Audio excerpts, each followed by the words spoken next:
dương chưa lơ pre chim cha dương mấy chưa lơ sát na nam môi tệ pre chim cha dương đang ai việc thằng pre cứ bảo ông đi thà không mày bảo ông đi làm này vậy tao ăn ai kiện nia ba này mày nói mà ta đi thà pre chim cha cứ bảo ông ai bằng cả vậy vậy thì tao đi dương mở tăng pi đi thà ngày tìm môi rồi họ đã ngày tìm một trăm pi thôi nhở chứ cứ bảo ông man vừa vậy vậy thì ông hát thôi nhở bảo ông man mà con đi thà tiếng đi thà phần lư tiếng đi thà tây mây tiếng phải đây tiếng đi thà tân chăn dưới đó vậy vậy cột tiếng âm này nhé chắc cứ bằng cả vậy vậy mà đặt lớp hành đây làm sao cột hay ấy chắc rồi họ đặt ngày đi thà tìm mối và ông các bạn bằng cả mà đâu bằng cả sạch hay là họ đặt ngày tìm làm pí cứ bảo ông chụp sầm ra chắc hay tìm làm pí nó cứ sung khăn này là bây giờ ai phải một cùng từ căn của ông này chẳng rồi vậy vậy từng ấp bảo ông cả nó sẽមានcô caមានលក្ខណៈដែលបងមិនកើតឡើយយើងមើលរូបភាពនេះចឹងសត្វសាស្ត្រហោះហើយណាលើមេលើកាច់មែនទេចឹងគឺវាមានសេរីភាពវាហោះហើយលើកាច់យ៉ាងរីករាយមែនទេចាក់ដើមឈើវិញវាចាក់ទៅក្នុងណាដើមឈើវាចាក់ទៅក្នុងដីទៅដូចថាវាអាចមានជីវិតវាអាចដូចថាលូតលាស់ហើយអាចបញ្ចេញដូចថាការបញ្ចេញផលផ្លែបានមែនទេchắcត្រីវិញវាហែលនៅណាទឹកវារស់នៅក្នុងទឹកមែនទេត្រីតើតាវារស់នៅក្នុងទឹកទើបវាមានជីវិតមែនទេចាំគឺបែបហ្នឹងឯងហ្នឹងហើយជាលក្ខណៈដែលវាបានកើតមកមែនទេចាំបើត្រីហ្នឹងវាចាក់ចេញពីទឹកអញ្ចឹងតើវាអាចវាថាមានជីវិតវាប្រកបជាអ្វីគ្រាមសកាហើយវាប្រកបជានៅវាថាងាប់ហើយមែនទេចាំតែវាអត់ចូលក្នុងទឹកវិញវាប្រកបជាងាប់ហើយអញ្ចឹងរបស់សត្វសាបធ្វើទាំងអស់នេះឃើញទេមិនថាសត្វមិនថារុក្ខជាតិមិនថាបក្សបក្សីទេសុទ្ធតែវាថាមានគោលការណ៍ដែលព្រះបានបង្កើតមកហើយវាអាចវាថាមានលក្ខណៈរស់នៅរបស់វារៀងខ្លួនមែនទេចាំមកកាន់ពួកយើងវិញយើងជាមនុស្សមែនអត់យើងជាមនុស្សណាគ្រប់របស់សត្វសាបធ្វើទាំងអស់មានតែមនុស្សប៉ុណ្ណោះដែលមានលក្ខណៈពិសេសជាងគេគឺព្រះអង្គបានបង្កើតមនុស្សមកមានស្រីមានប្រុសហើយបង្កើតមកតាមរូបអង្គទ្រង់គឺតាមរូបភាពរបស់ព្រះជាម្ចាស់ហើយព្រះអង្គបានប្រទានព្រលឹងវិញ្ញាណមកកាន់មនុស្សហើយព្រលឹងវិញ្ញាណមួយហ្នឹងគឺត្រូវតែនៅជាប់ជាមួយនឹងព្រះជាម្ចាស់ហ្នឹងហើយអញ្ចឹងកាលណាដែលនៅជាប់ជាមួយនឹងព្រះជាម្ចាស់ទៅរស់នៅយ៉ាងមានសុភមង្គលរស់នៅយ៉ាងរីករាយនឹងឯងមានសុភមង្គលល្អិតនឹងឯងប៉ុន្តែដូចថាការដែលមនុស្សរស់នៅមានសុភមង្គលដូចថាមិនយូរប៉ុន្មានទេគឺដូចថាមានវត្តមានរបស់វិញ្ញាណមួយដែលឈ្មោះថារសាថាហ្នឹងឯងវាបានចូលមកនឹងឯងអញ្ចឹងវិញ្ញាណអរិយគឺជាវិញ្ញាណអាក្រក់មួយនឹងឯងដែលវាចូលមកលបួងកុហកនឹងឯងយល់ឡើយពួកយើងមនុស្សដែលកុហកល្អអត់ពួកយើងល្អឯងមែនទេអញ្ចឹងគឺវាដូចថាបានលបួងកុហកមកកាន់មនុស្សនឹងឯងឲ្យមនុស្សរស់នៅមិនស្ដាប់បង្គាប់ព្រះបន្ទូលរបស់ព្រះជាម្ចាស់បានប្រព្រឹត្តបាបនៃការដែលអត់ស្ដាប់បង្គាប់ព្រះបន្ទូលរបស់ព្រះនឹងឯងអញ្ចឹងជាលទ្ធផលរបស់មនុស្សដែលអត់ស្ដាប់តាមបង្គាប់ព្រះបន្ទូលរបស់ព្រះជាម្ចាស់នេះយើងឃើញណាដោយរូបភាពនេះយើងឃើញណាអញ្ចឹងគឺរស់នៅមិនខ្លាចជាមនុស្សដែលមានបាបហើយដាច់ចេញពីព្រះហើយរស់នៅនេះចាប់ជាប់ដោយអរិយសត្វថាយើងហ្នឹងហើយជាប់ក្រោមសាវតាដែលត្រូវស្លាប់ទៅឋាននរកទៀតចុះវិញ្ញាណមួយហ្នឹងនឹងទៅឋាននរកអនឡាញបើសិនជាអត់ស្គាល់ព្រះជាម្ចាស់ហ្នឹងអញ្ចឹងរងទុកឯងអញ្ចឹងអានេះហើយជាបញ្ហាឬគល់ដែលយើងត្រូវតែដោះស្រាយបញ្ហាដែលយើងត្រូវដោះស្រាយប៉ុន្តែយើងអាចដោះស្រាយតាមវិធីសាស្ត្រយើងឬក៏យើងខិតខំធ្វើល្អឬក៏យើងខិតខំប្រឹងប្រែងបានទេអញ្ចឹងហើយព្រះជាម្ចាស់ព្រះអង្គជ្រាបថាយើងអាចដោះស្រាយបញ្ហាមួយនឹងបានហើយដូចថាយើងក៏អាចដូចថាធ្វើកិច្ចការទាំងអស់នេះបានទេអញ្ចឹងហើយបានព្រះជាអ្នកដែលធ្វើព្រះអង្គជាអ្នកដែលយើងមកប្រណាត់គ្រីស្ទនេះអញ្ចឹងព្រះដែលសង្គ្រោះដែលព្រះជាម្ចាស់សន្យានឹងប្រទានមកនោះគឺព្រះអង្គជាអ្នកណាគេគឺព្រះគ្រីស្ទព្រះយេស៊ូវដែលជាព្រះគ្រីស្ទនឹងឯងទៅណា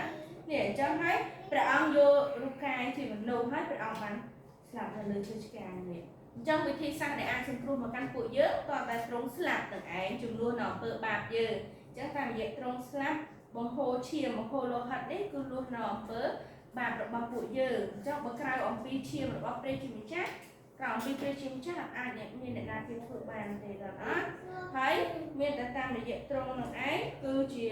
ដូចថាផ្លូវតែមួយគត់ដែលអាចឲ្យយើងទៅជួបមួយព្រះជាម្ចាស់បានហើយតាមរយៈទ្រង់គឺទ្រង់នឹងឯងដែលមានអំណាចរ របស់យើងឲ្យរួចចេញពីរៈសំខាន់ព្រោះមនុស្សមិនអាចយកឈ្នះអរិយបានទេអញ្ចឹងមានតែព្រះខ្លួនឯងជាអ្នកណាយកឈ្នះលើអំណាចរបស់អរិយសំខាន់បានចឹងហើយពួកយើងគ្រាន់តែជឿលើព្រះយេស៊ូវដែលព្រះអង្គស្លាប់ជំនួសយើងលុះអំពើបាបរំដោះយើងឲ្យរួចចេញពីអរិយសំខាន់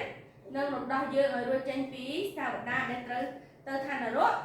អាការដែលរងទុក្ខរស់នៅអវិស្វមង្គលអាចមានទំនាក់ទំនងមួយព្រះបានហ្នឹងណាតាមរយៈព្រះអង្គម្ចាស់យេស៊ូវគ្រីស្ទយើងជឿលើការពិតមួយហ្នឹងហើយយើងទទួលយកត្រង់យើងនឹងផ្លាស់ប្ដូរអត្តសញ្ញាណថាជាកូនរបស់ព្រះជាម្ចាស់ណាចឹងគឺងាយស្រួលណាព្រះអង្គមិនមែនត្រូវការអីពីយើងទេគឺត្រូវការតែពួកយើងមានសេចក្តីជំនឿជឿលើការពិតទាំងអស់ហ្នឹងហើយត្រឡប់ទៅកាន់ព្រះអង្គវិញក៏ណាអញ្ចឹងព្រះពរដែលយើងដូចថាជឿទទួលយកព្រះជាម្ចាស់យើងនឹងត្រឡប់ខ្លាចជាកូនរបស់ព្រះអញ្ចឹងពេលដែលយើងខណៈពេលដែលយើងខ្លាចដូចថាយើងខ្លាចជាកូនរបស់ព្រះជាម្ចាស់យើងប្រកាសជាបើកទ្វារដួងចិត្តទទួលយកព្រះអង្គហើយមែនអត់អញ្ចឹងដូចថាការដែលយើងដូចថាបានដូចថាបើកទ្វារដួងចិត្តរបស់យើងទទួលយកព្រះអង្គអញ្ចឹងព្រះវិញ្ញាណបរិសុទ្ធដែលយើងអាចមើលឃើញក្នុងភ្នែកទេគឺព្រះអង្គនោះគង់នៅជាមួយយើងសន្ធិដ្ឋជាមួយយើងតើណាគង់សន្ធិដ្ឋជាមួយយើងហើយដឹកនាំជីវិតរស់នៅរបស់យើងហើយពេលដែលយើងអធិដ្ឋានណាពួកយើងអធិដ្ឋានណាព្រះជាម្ចាស់នឹងឆ្លើយតបការអធិដ្ឋានរបស់យើងអធិដ្ឋាននៅក្នុងនាមព្រះយេស៊ូវព្រះអង្គនឹងឆ្លើយតបមកកាន់ពួកយើងតើណាដោយសារយើងជាកូនរបស់ទ្រង់របស់ព្រះនឹងឯងហើយយើងរស់នៅលើផែនដីនេះយើងមានទេវតារបស់ព្រះជាម្ចាស់តាមថែរក្សាការពារគៀងគោធ្វើការមកកាន់ពួកយើងហើយយើងរស់នៅលើផែនដីនេះមែនយើងមានអត្តសញ្ញាណជារាសនៃឋានសួគ៌តើណាហើយយើងអាចមានអំណាចដែលចង់អរិយសង្ខារបាននៅក្នុងព្រះនាមរបស់ព្រះយេស៊ូវជួយនាមផ្សេងទៀតអាចចង់អរិយសង្ខារបានអត់បានទេមានតែនាមព្រះយេស៊ូវប៉ុណ្ណោះដែលនាមដែលមានអំណាចបច្ចេស្តាតើណាហើយព្រះពរដ៏ពិសេសមួយដូចថាសំខាន់មែនទែនដែលព្រះបានប្រទានមកកាន់ពួកយើងនោះគឺការផ្សាយដំណឹងល្អគឺព្រះអង្គធ្វើតាមរយៈយើងដែលជាកូនព្រះជាម្ចាស់នឹងឯងតើណាអ្នកនរគ្នាអញ្ចឹងយើងបានឲ្យជាកូនព្រះហើយនៅអញ្ចឹងយើងត្រូវតែស្គាល់អំពីព្រះពរដែលព្រះបានប្រទានមកកាន់យើងក៏ពិតគឺមានច្រើនទៀតប៉ុន្តែនេះគឺជាគោលដែលសំខាន់ឲ្យអ្នកនរគ្នាដឹងអញ្ចឹងយើងត្រូវតែស្គាល់យើងមានសេចក្តីជំនឿហើយយើងរស់នៅទៅតាមទាំងអស់នឹងតើណាអ្នកនរគ្នា